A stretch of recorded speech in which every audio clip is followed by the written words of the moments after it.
Well, good morning, early morning on, it's a Friday. We normally record on Wednesdays, but it's been a busy, busy week for both of us, and I was out of town. And so here we are at just past 7 a.m. on a Friday recording. So hopefully we can get this out maybe later today and for sure, but for tomorrow. But we have not talked a whole lot, Tavis. We're just getting caught up, but I have been out of town completely out of touch with reality. And you've been working hard. Mr. So. Bandad. Mr. Bandad. Yeah, I've been keeping everybody updated. And last week was sort of the culmination. Every 4 years, the only bigger things is every 4 years we'll go to Indianapolis. So in Allie's senior year, this week we'll be traveling to Indianapolis, which would be, it's obviously a huge trip. But on the other years, the 3 other years, we go to San Antonio and they have back-to-back the state competition, and then they kind of have a private state competition. It's called Bands of America, but it's all the same teams and it's all the same schools and stuff like that. So we end up competing 4 different times, and I think I counted, we unloaded and reloaded the semi-trucks, 3 of them, I think 8 times. Oh my gosh. I was worn out. Just by the time it was over, I was just worn out. But the nice thing is did the kids help with that at all? Like unloading and loading, or is it? Yeah, is it yes just like and no. 4 or 5 of you guys?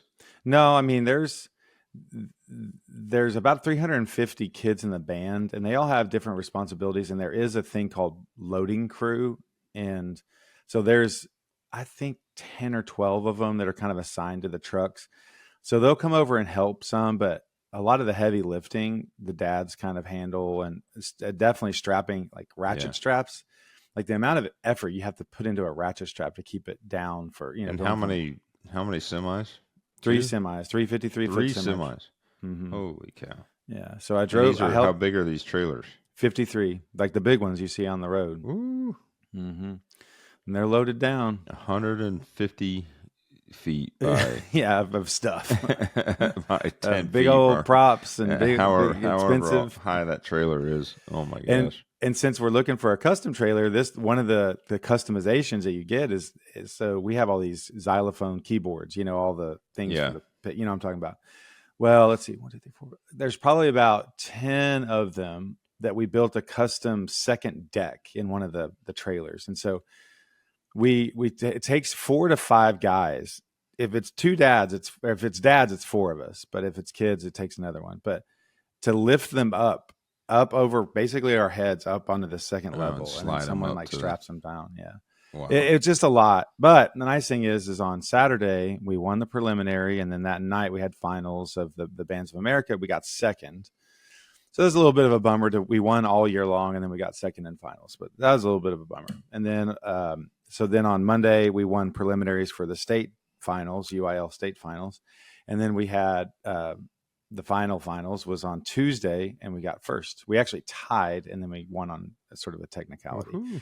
Which exactly the opposite happened 2 years ago. We tied this other school, and they won on a technicality. So, but so we won state champions, 6A band state champions. It was a lot of fun, super awesome. The biggest thing that they can win, and if we don't go to Indianapolis, so go Hebron. Yeah, it's very rewarding to kind of go through all that effort and then you actually win. So it was a lot of fun, and the kids had a great time, and everything went pretty smoothly. And man, we had Chewy's one day, so it's 350 people. There's volunteer chaperones. Like, it's just this huge organization. So the band booster pays for a lot of, the kids' fees pay for a lot of this stuff. Like, we pay fees every year, but part of these are these trips. And so we had Chewy's for lunch one day because they were having sandwiches and the hotel would do it. And so the people who plan it, we said, hey, just out of curiosity, what does Chewy's cost for the band? Close to 400 people. They're like, plus or minus 10 grand. Like, wow, $10,000 just to get a meal, and some of them are not as nice, but I mean, you can't just eat turkey sandwiches for 5 days straight too, so they, and you can't just roll up to a restaurant. A meal, so that's lunch. Yeah. $10,000. Yeah. But that's part of what their fees go towards, and fundraising and all that. So they try to make it nice, and, do the best they can. But anyway, Yeah. a lot of fun. But I was worn out, man. I came home and I just crashed. I did not open my laptop while I was gone. It was just all day, every day, and just crash at night. So anyway, but we're back and we can move on to new things. As far as now, we can raise money for a trailer. So you're back. You got open houses lined up for the weekend. I'm going to. You got 100 phone calls to make today. You're on it. Speaking of open houses, I'm going to a broker's open today with one of your friends. Jean, I guess is a flip. She did a flip. Shout out to Jean and George, friends of mine. Okay. Met through the real estate world several years ago. In fact, I've bought a handful of deals from Jean. Nice. That she's facilitated for clients, that needed a convenience factor and was able to be the buyer. And her husband has a history in oil and gas, and they've been smart with their money, and they have a small rental portfolio out in Coppell. And it's kind of where they have spent a lot of their years in Coppell. But nevertheless, they've been wanting to get in to, try a flip out. So this is the first one, very heavy one. Numbers look, decent. Yesterday we went through it last night because I was like, hey, I really want to make your open house. But I've got a conflict and I've got a closing. So I won't be able to make it in the morning and deal with traffic and everything else. So, but I'm going to represent. Talk about your first flip. So she goes, oh, well, George is handling the finance part of it. She goes, but last time he added it up, we were over 300,000 like, on the budget in renovation. Oh my gosh. Yeah. So they paid like $350 for it.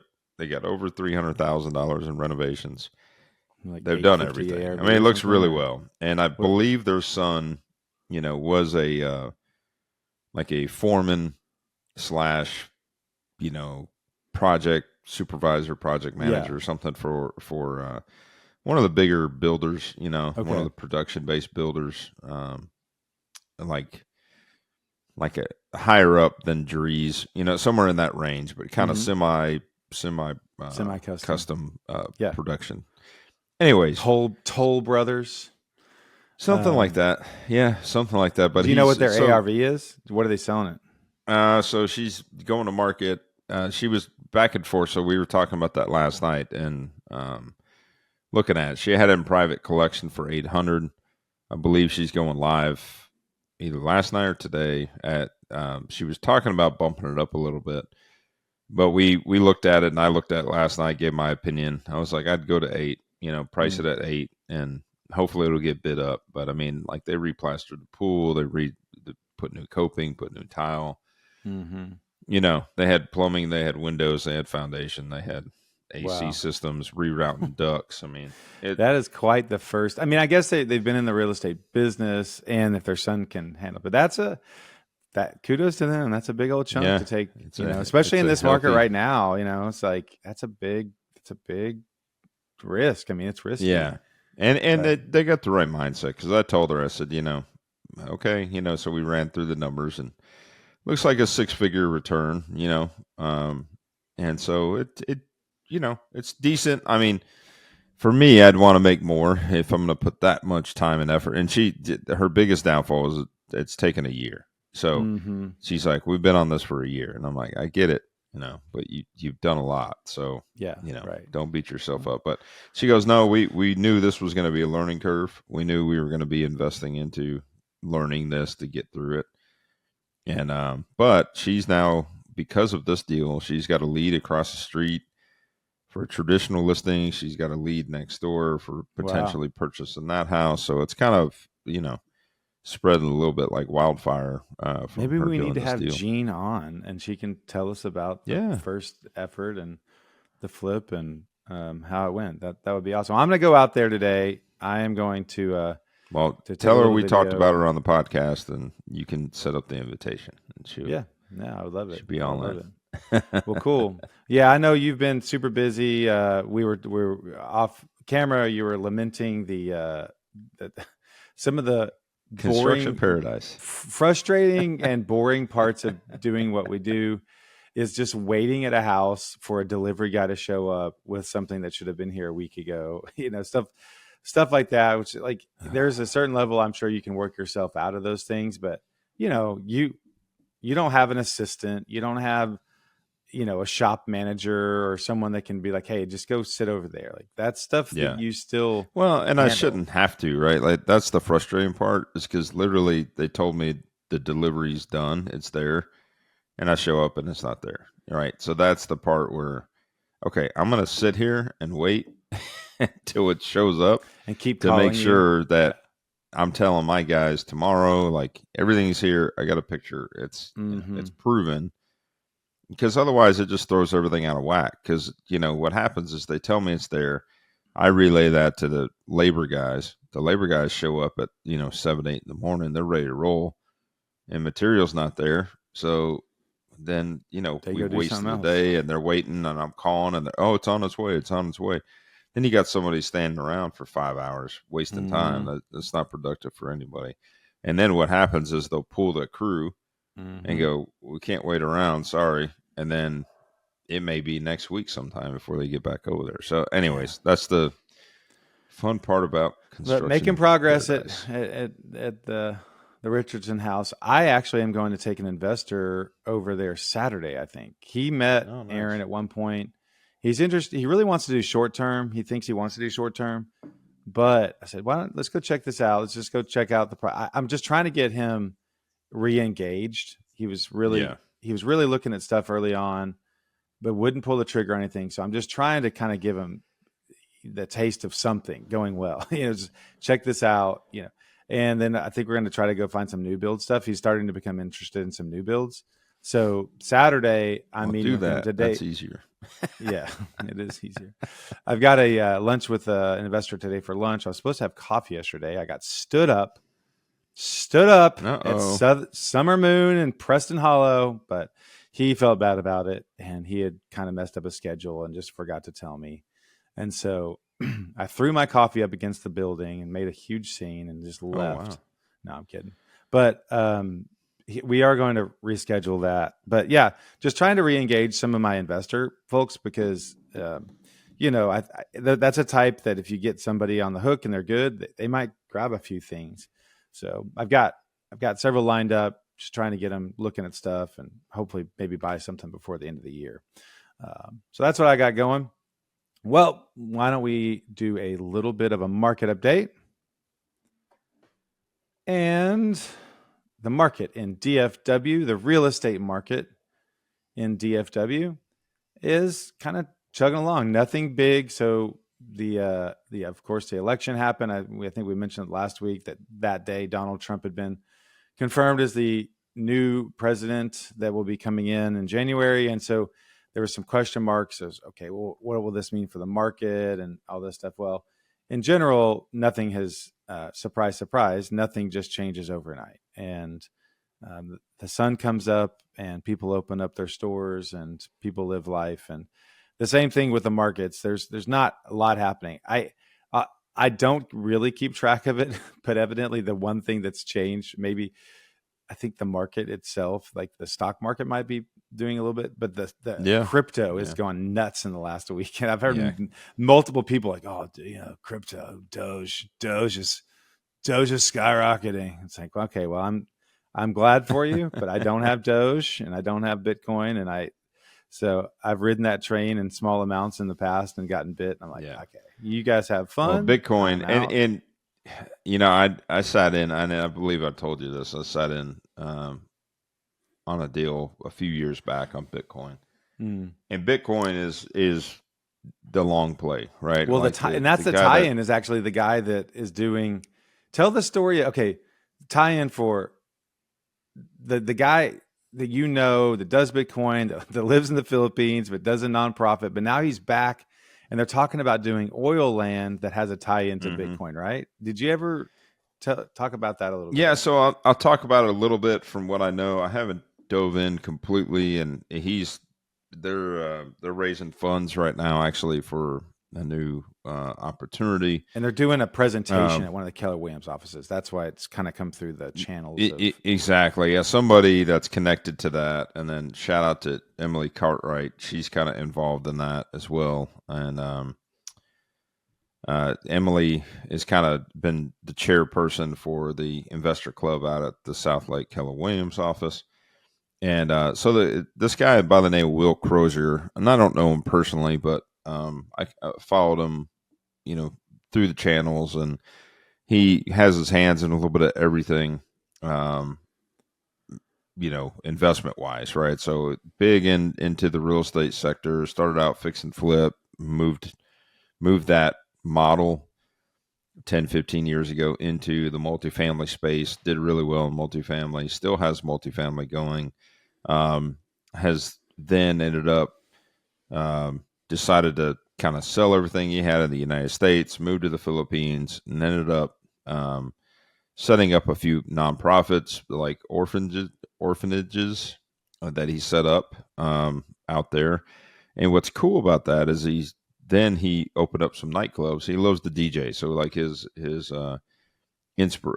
hobby, if you will, is like doing DJ, like EDM style music, and so he bought a couple nightclubs, and he probably started with one, but anyways, and it's expanded.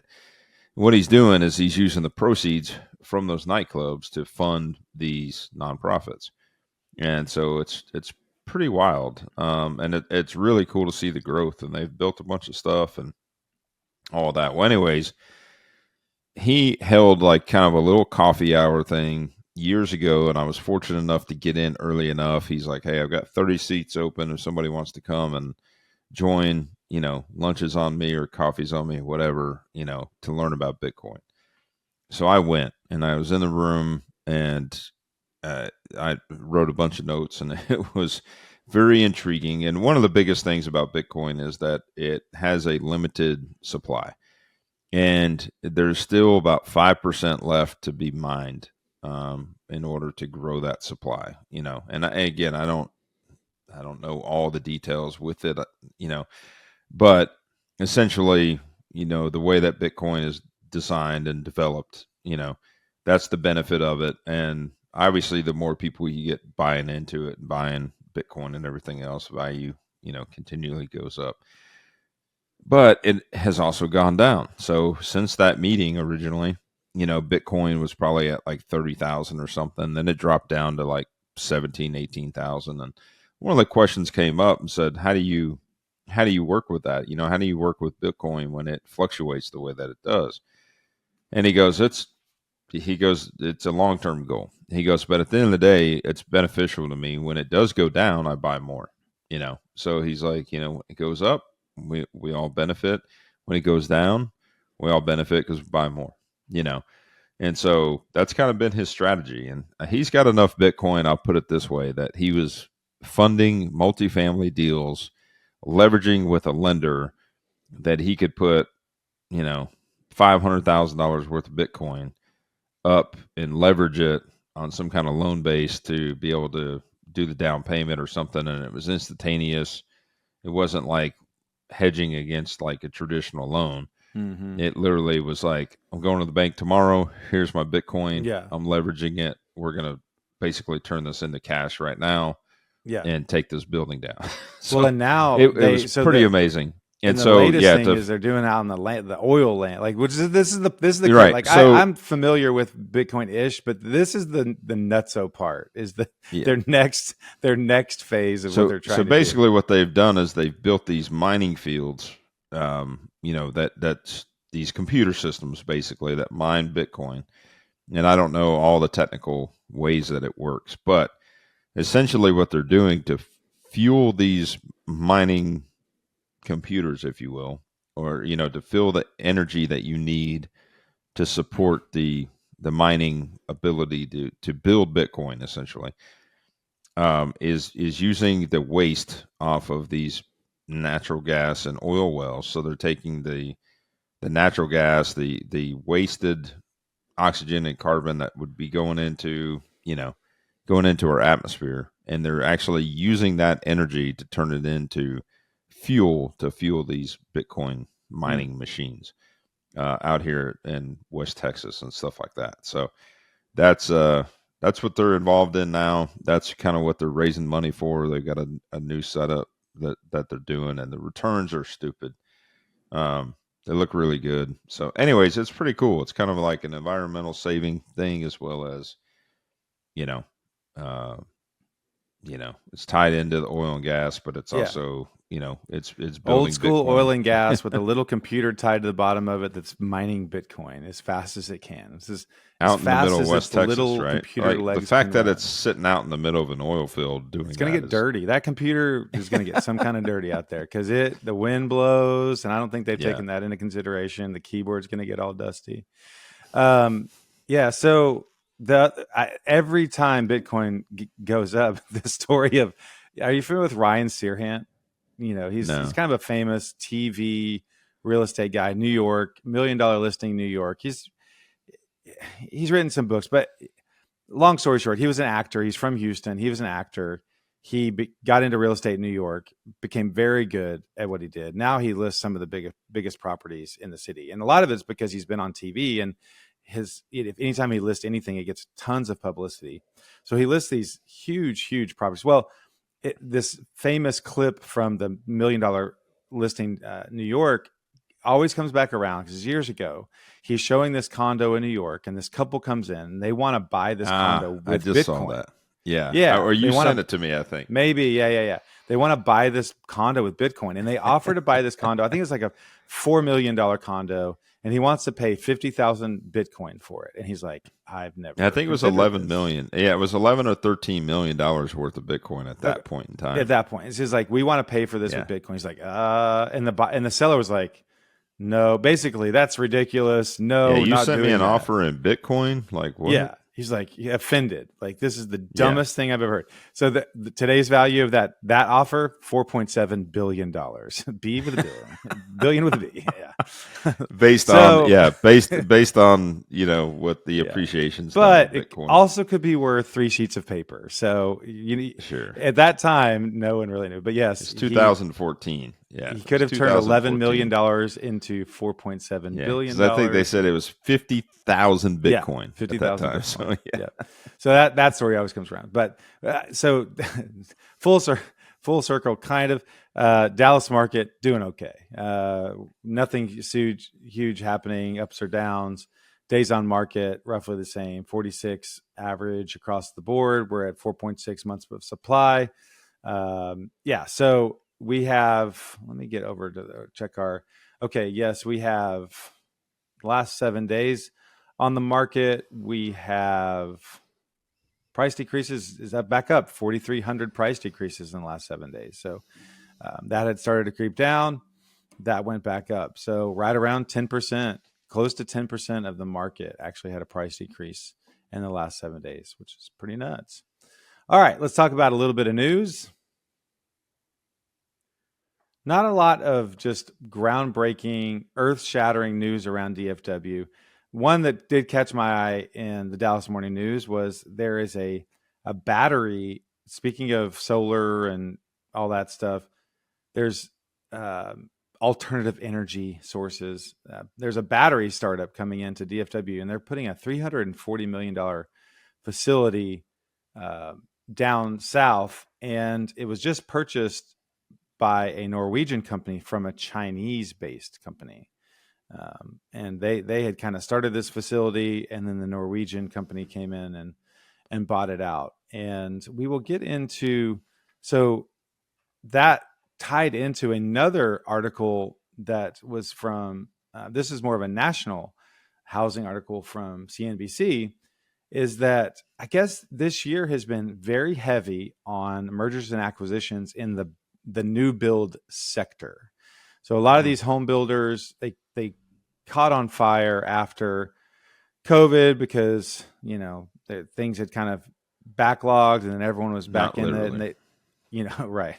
But then they had all these people had these subsidies, and so it really took off for a while. And then I guess there's been a lot of these small, mid-level builders getting bought up, and more of the market share is taken up. I think they said maybe there's 12 really large builders. And of course, D.R. Horton's one of them, Lennar. There's some of those that we are familiar with around here that own a lot of that. Well, I guess one of the trends is that Japanese companies are buying up a lot of these builders, and they've seen a bigger influx of Japanese money going into our new build sector. And the article was cool because it actually lines up with some of the things that I learned. I've gone to talk to a lot of the new builders, and I've met some of the superintendents and sales reps and stuff. And it's not really prefab, but they do they'll do a lot of the cutting and early on assembly of like framing and actually in warehouses and in manufacturing facilities. So the tolerances are way closer. And I guess that's part of what the Japanese building style is. And this article believes like that modular style. Yeah. I mean, and so they're a lot bigger into technology of like 3D renderings and making sure everything's like 100% ready to go before they even start cutting lumber or buying lumber. And then they buy it and then they put it in these factories and it's cut at super high tolerances. And so there's just less room for error once you get out to the building site. Yeah. And like you get a house in an IKEA box and put the house together. Well, I think you actually can order a modular home on Amazon now. Have you seen that? Like, I don't know if that's a joke, but it like shows up in the front yard in this big old Amazon box, and it's big. I think it's like it looks like a shipping container. And then can you imagine how many divorces that would cause? Like, if you just ordered another house for the front yard? If you just order a house to be built and it's like, like IKEA instructions and your wife got to figure out how to put this thing together. Yeah. And like on Amazon, you're flipping through and it only has like 3 pictures and it's a little bit blurry. Yeah.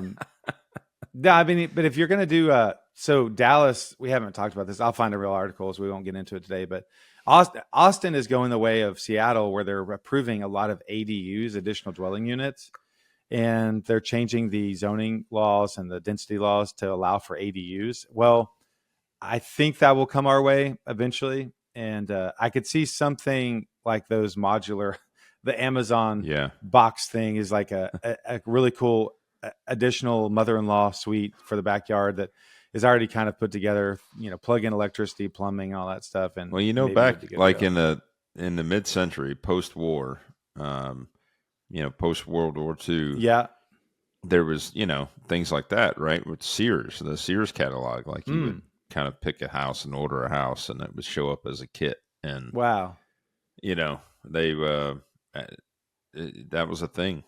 It was these modular homes back then, like that were being built. And that was kind of the simplicity of mid-century modern back then. That was kind of where things kicked off with the mid-century modern era of architecture, because they were pretty simple to build.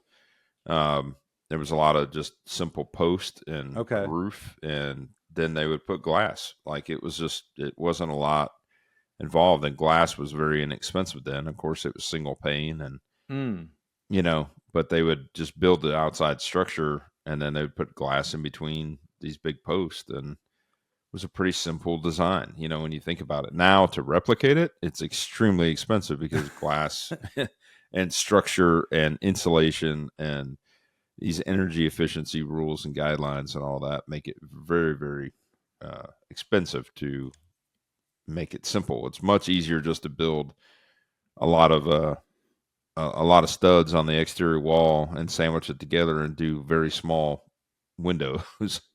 And build it that way. And that's much more economically friendly than it is to do it the old way, which is wild to think It's interesting to think that, we are enamored with that architectural style. And part of it is pretty, but to think that, let's say in 70 years, there's going to be 2 guys with a podcast that are going to be all hot and bothered about finding some style of home in Dallas that still exists. Like, dude, can you believe I found a 1993 Mediterranean home with all original, like faux plaster all through it?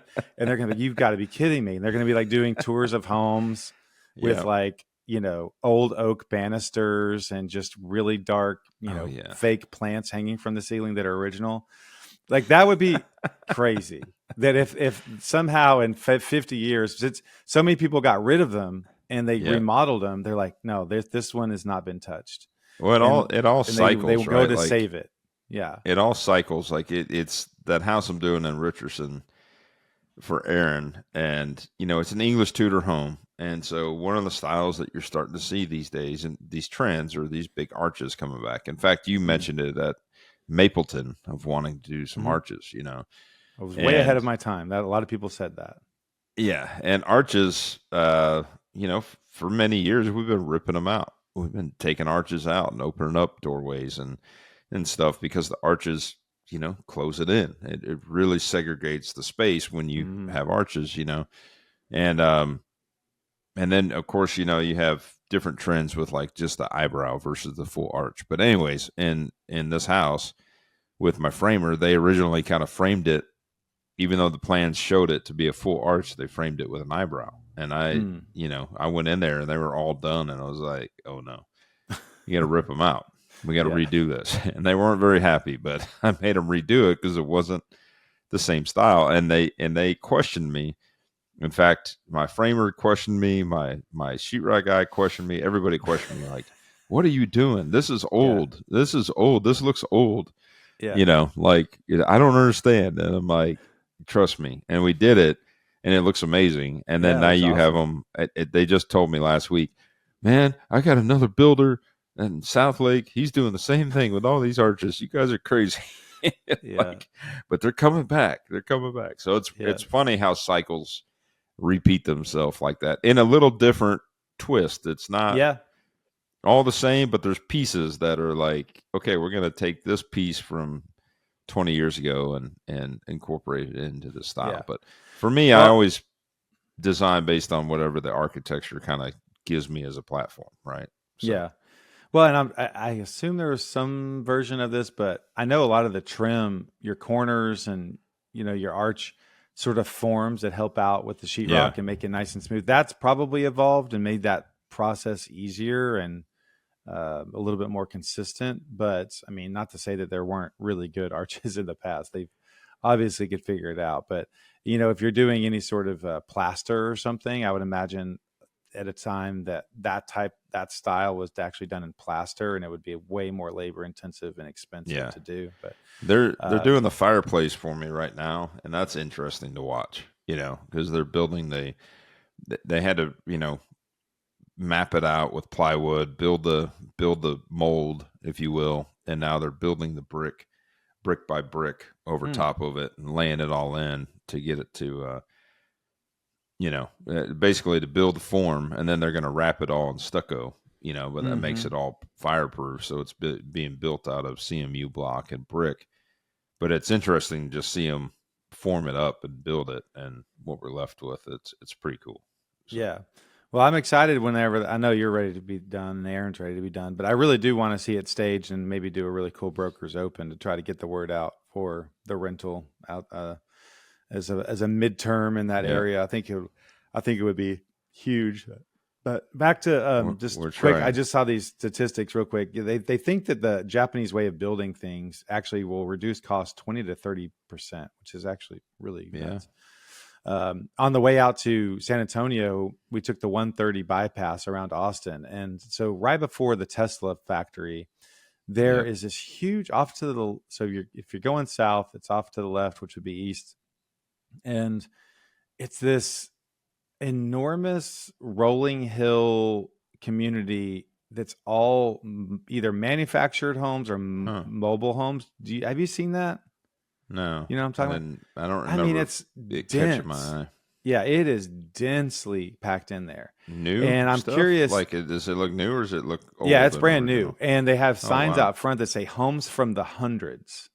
Oh, wow. And yeah, so I think some of them are, a little bit larger, actually, like a manufactured home, maybe kind of like this. But I know some of them are mobile homes, and they're just stacked in there, but they're all brand new and the streets are new. And so the feeling of the actual neighborhood is different.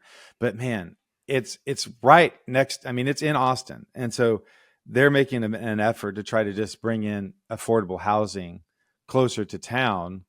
But then you think about, okay, well, what does let's call it 2,000 unit homes from the hundreds neighborhood look like in 20 years, or 30 years? Is it like that? Right.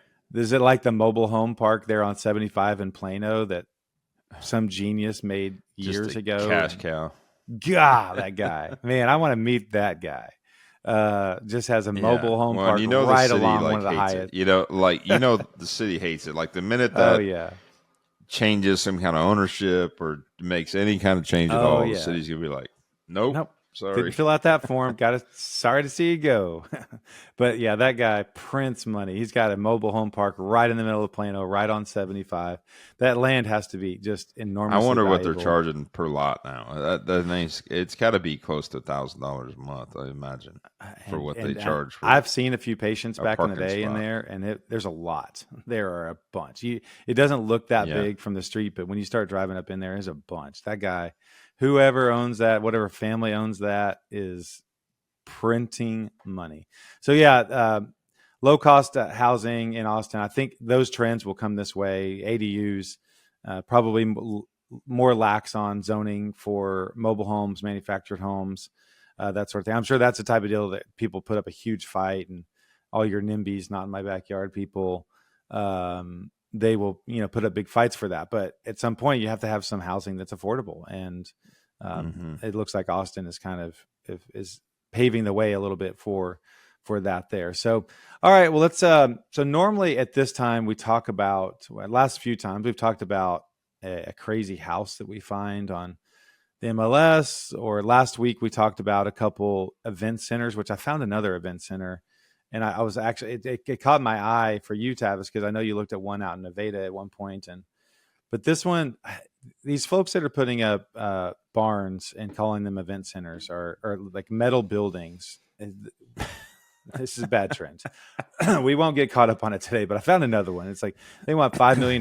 It's only 15 acres. It's a couple red metal buildings, and it's like, look, this doesn't make a business, and this doesn't make a really pretty place. But anyway, but so a deviation from that this time is we are the real estate heavyweights. Tavis reminded me of this. We are the real estate heavyweights. I am the only one on the show that has an amateur boxing match under my belt, but I would not volunteer to take part in the fight tonight, because tonight in Dallas, Iron Mike Tyson and Jake Paul will be boxing at AT&T Stadium. And it's going to be a huge fight. It's on Netflix. They've been talking about this for a long time.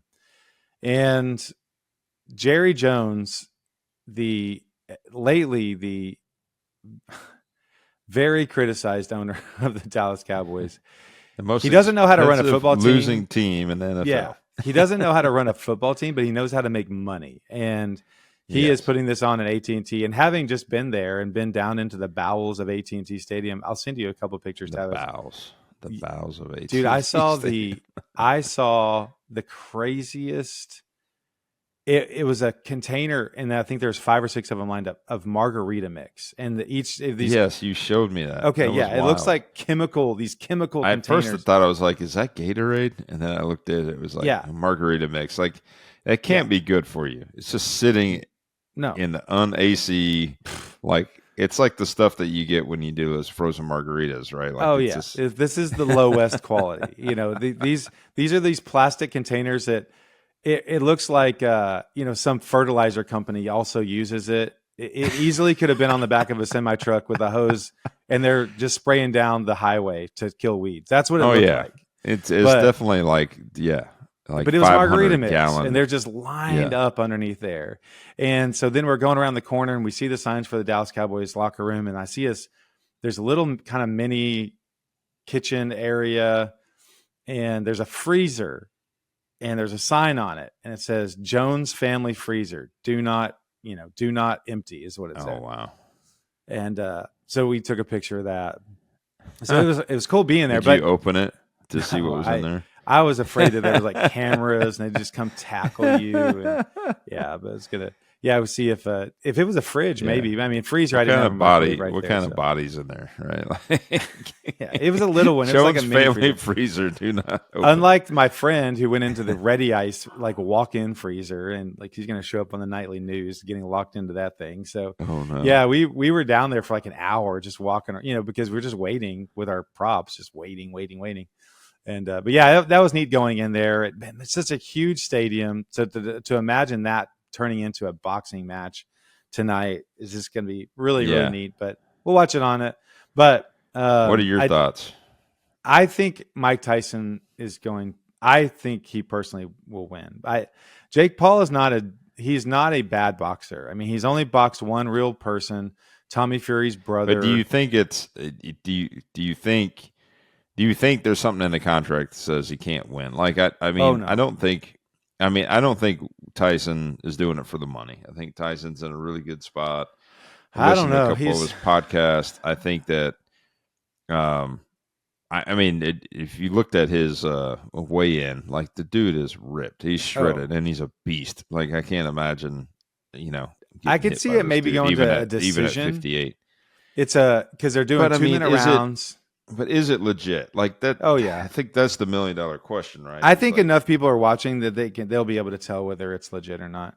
I know. I mean, I hope it is because people from our generation hate Jake Paul. Yeah, because of how he got where he's at, and he's just a loudmouth and he's just obnoxious. Yeah. And he knows how to promote though. He's like Jerry Jones. He knows how to make money. Yeah. I mean, that's what he does, and he has, and we respect that part of it. But I mean, just his approach is just disgraceful. Different. Right? Yeah. But the kids, the young generation... Okay, let's just back up real quick. The young generation absolutely loves him, right? Yes, let's back up, though, and just realize what you just said. You are putting Mike Tyson on a pedestal as the antithesis of this disgusting guy who just goes about things the wrong way. Mike Tyson, who's done time in prison for sexual assault and who's bitten someone's ear off, who has like spewed vile things in press conferences about reporters and stuff like that. Like, that's so funny that it's come full circle that he's just like our cuddly grandpa that's just going to go out there and fight for the American flag and biscuits and gravy. Funny. And it is Jake funny. Paul's like the worst of everything, and it is funny to think about. But you also, we should be forgiving spirits, right? And well, I'm all for that. If you think about his past, yes, and you think about where we are today, and what he's turned into and grown into, like he's a totally different person. But I don't disagree. We're dealing with like, okay, I can't even say that he's like the new version of Mike Tyson because it is like he is definitely not anything like. But he's Mike huge Tyson, and he can promote, and it'll be fun, and it is on Netflix. Yeah. So you don't have to pay. I just hope it's legit and it's not. I think I would like to see. I mean, the question is this: if it is truly real, and let's say Mike Tyson wins, I think Jake Paul will still continue on to find other fighters and still continue doing what he's doing. Like, I don't see that being the end of it. I think that's the fear some people have, is that if he loses, then it's like the Ronda Rousey, right? It's like Ronda Rousey, I think what could happen is if he loses, if he puts up a good fight with Tyson, but he does lose, I think there is a possible desire of him to go the actual boxing route, to become sort of a ranked boxer, to go, every boxer young, they take on they call them tomato cans or like just dumb people. They're just building up their roster. At least he's doing that in a way that's like with a promotion behind it.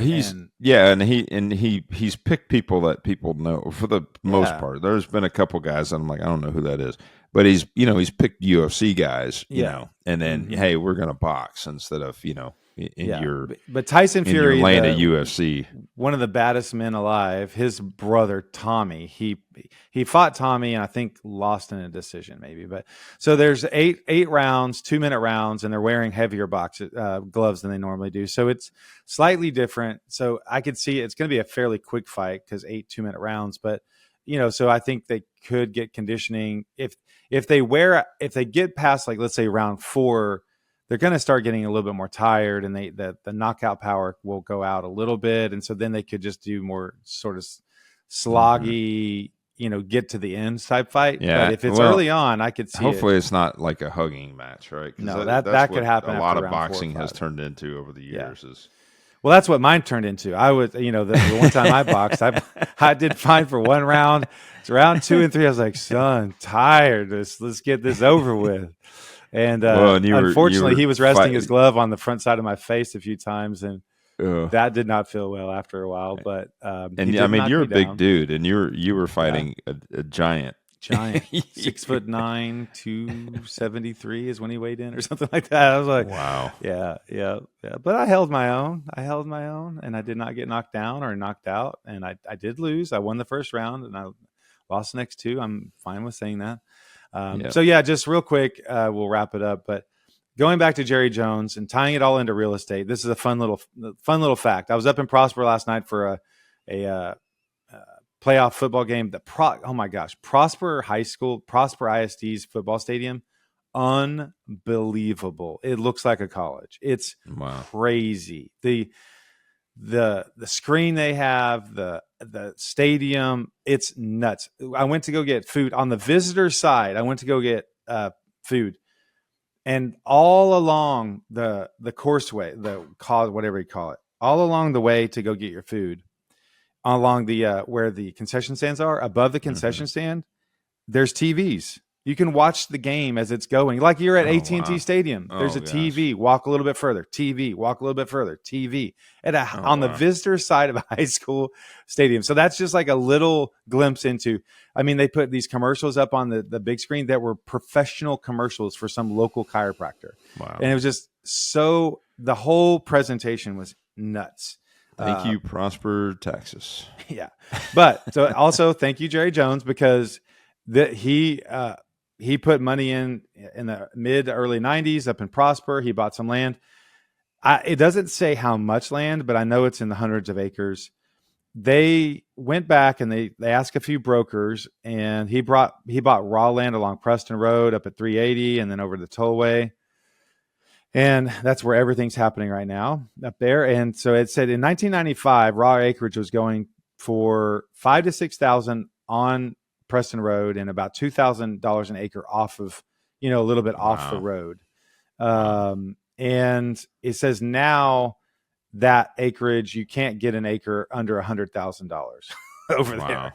So he probably bought up hundreds of acres in that little corner of nowhere. A lot of them in mid-90s. I mean, a lot of the people like the Perot Foundation, they Hunts, all knew.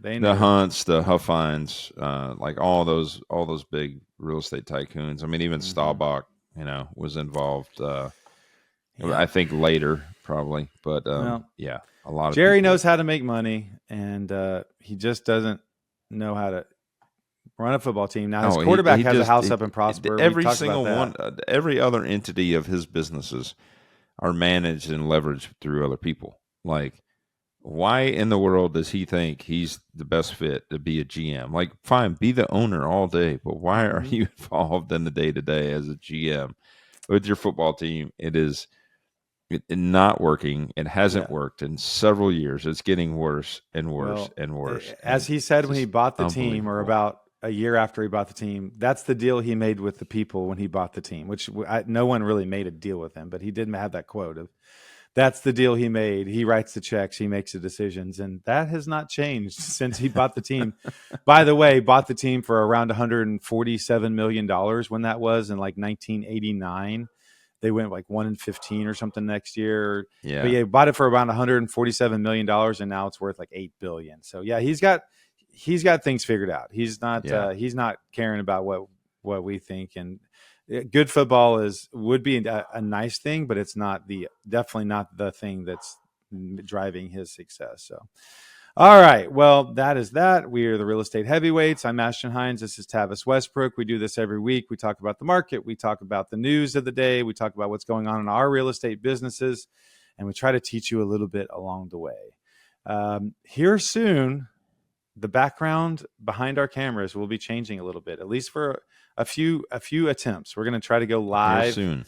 Yes. Yeah, we're going to try to go live to a studio. We're going to be recording that, dropping an edited version on the Friday like we've been doing, but also do like a Facebook Live in the moment, like the Wednesday morning that we're recording. You'll be able to just log on and see everything as it's happening and ask questions and chat and that sort of thing. So we're going to be trying that out, and that might happen next week.